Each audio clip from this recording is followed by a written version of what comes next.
हुजूर कोई बोली नहीं लगा रहा, कोई खरीद नहीं रहा, अबू जहल घुंडा पड़ा, उसके डर से सहम गए। हुजूर फरमाने लगे चल ना मैं बोली लगाता हूँ। एक मक्के में मंडी लगती थी, उसका नाम था हजूरा।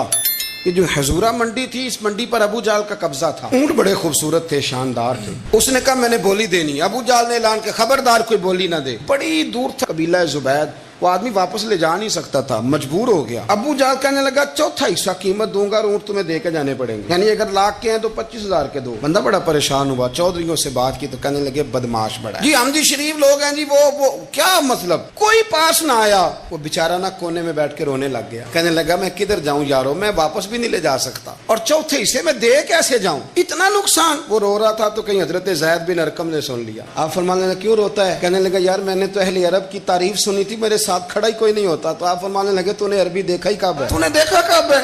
अगर अरबी देखना है ना तो वो बैठा है हरम में, टेक लगाए मजलूमों के वाली। हुजूर बैठे थे, वो जुबैदी कहते में आया, नबी करीम को बात सुनाई। हुजूर फरमाने लगे ऐनल जामलू का, ओ किधर है तेरे ऊँट? अर्ज की हुजूर वो वहां है। फरमाया चल ना। हुजूर